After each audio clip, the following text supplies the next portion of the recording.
श्री स्वामी समर्थ. तुम्हा सर्वांचं श्री स्वामी समर्थ कृपा या चॅनलवर मनापासून खूप खूप स्वागत. स्वामी महाराज तुमच्या सर्व चांगल्या इच्छा पूर्ण करोत हीच स्वामींच्या चरणी प्रार्थना करते आणि आज या नवीन व्हिडिओला सुरुवात करते. 5 ऑगस्ट 2024 पासून श्रावण महिना सुरू होत आहे. श्रावण महिना भगवान महादेवांच्या उपासनेसाठी आणि आराधनेसाठी समर्पित आहे. त्यामुळे या महिन्यात भगवान महादेवांना प्रसन्न करून घेण्यासाठी भक्तगण आपापल्या परीने व्रत वैकल्य करत असतात. तसा तर भगवान महादेवांना प्रसन्न करून घेण्यासाठी रोज 1 तांब्या पाणी जरी शिवलिंगावर अर्पण केलं तरी पुरेसं आहे. महादेव हे भक्तांच्या भक्तीने लवकर प्रसन्न होतात, म्हणूनच त्यांना भोळे सांब असंही म्हटलं जातं. देवशयनी एकादशीपासून 4 महिन्यांच्या कालावधीसाठी भगवान विष्णू निद्राधीन होतात आणि पृथ्वीच्या संसाराचा भार हा भगवान महादेवांवर येऊन पडतो.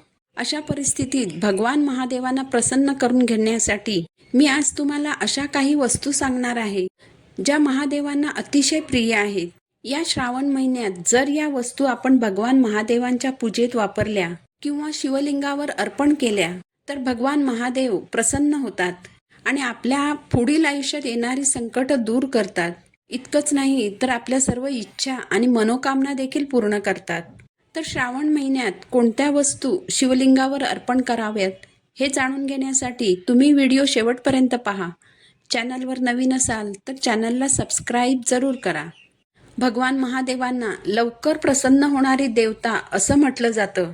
त्यामुळे या श्रावण महिन्यात भगवान महादेवांची भक्तिभावाने पूजा करून अगदी मनोभावे जर व्रत केलं आणि भगवान महादेवांना आवडणाऱ्या वस्तू जर शिवलिंगावर अर्पण केल्या तर या व्रताचं फळ आपल्याला लवकर प्राप्त होतं. तर पहिली वस्तू जी आहे ती म्हणजे जल. जल म्हणजे पाणी. श्रावण महिन्यात शिवलिंगावर थंड पाणी अर्पण करावं.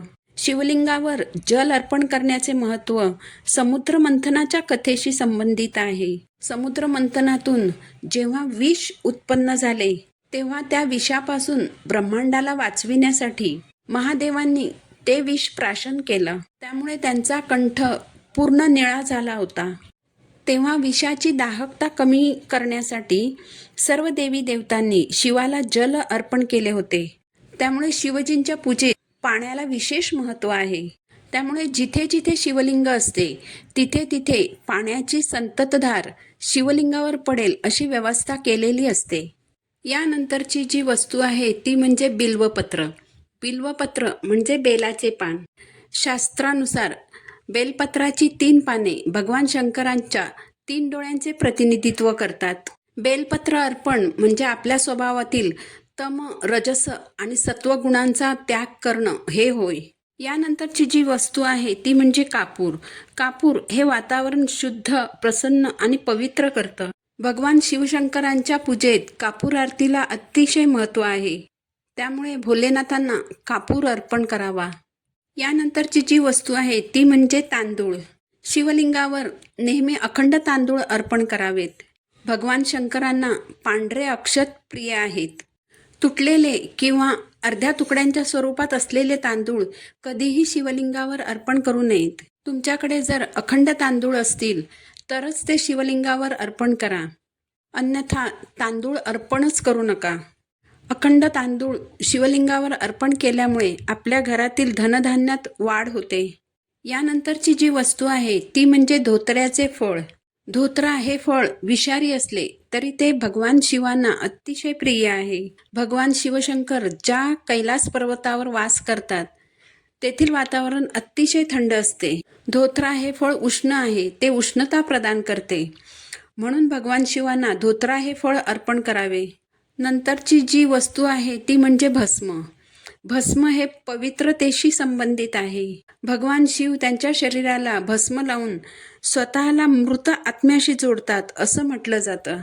पौराणिक कथेनुसार जेव्हा शिवाची पत्नी सतीने अग्नीमध्ये आत्मसमर्पण केले होते तेव्हा तिची काहीतरी वस्तू स्वतःकडे राहावी म्हणून भगवान शिवशंकरांनी तिच्या चितेतील राख स्वतःच्या शरीराला लावली होती. यामुळे शिवजींच्या पूजेत भस्माला अतिशय महत्त्व आहे. यानंतरची जी वस्तू आहे ती म्हणजे गंगाजल. शिवलिंगावर गंगाजल जरूर अर्पण करा. यामुळे भोलेनाथ सर्व वाईट गोष्टी दूर करतात. शिवलिंगावर गंगाजल अर्पण केल्यास मोक्षाची प्राप्ती होते. यानंतरची वस्तू आहे ती म्हणजे चंदन. चंदन हे शीतलतेशी संबंधित आहे.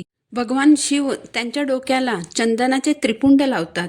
जी व्यक्ती शिवलिंगावर चंदन अर्पण करते त्या व्यक्तीला समाजात मान सन्मान आणि आदर प्राप्त होतो आणि त्याची कीर्ती वाढते. यानंतरची वस्तू आहे ती म्हणजे दूध. महादेवांना दूध अतिशय प्रिय आहे, म्हणून या श्रावणामध्ये शिवलिंगावर दूध अर्पण करा. शिवलिंगावर दूध अर्पण केल्यामुळे व्यक्ती बलवान होते, व्यक्तीचे आरोग्य नीट राहते आणि त्याला कोणतेच आजार होत नाहीत. यानंतरची जी वस्तू आहे ती म्हणजे रुद्राक्ष. रुद्राक्ष भगवान शिवशंकरांना अतिशय प्रिय आहे. रुद्राक्ष म्हणजे रुद्राचे अक्ष म्हणजेच भगवान शिवांचे अश्रू. पौराणिक कथेनुसार त्रिपुरासूर नावाच्या राक्षसापासून देव आणि ऋषींना वाचविण्यासाठी भगवान शिव हे ध्यानात गेले होते. ध्यानातून बाहेर आल्यानंतर जेव्हा त्यांनी डोळे उघडले तेव्हा त्यांच्या डोळ्यातून अश्रू आले.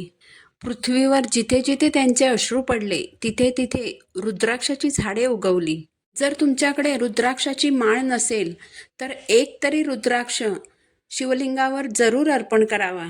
या वस्तूंपैकी ज्या वस्तू अर्पण करणं तुम्हाला शक्य होईल त्या वस्तू या श्रावण महिन्यामध्ये शिवलिंगावर जरूर अर्पण करा, जेणेकरून महादेव प्रसन्न होतील आणि तुमच्या इच्छा लवकरात लवकर पूर्ण करतील.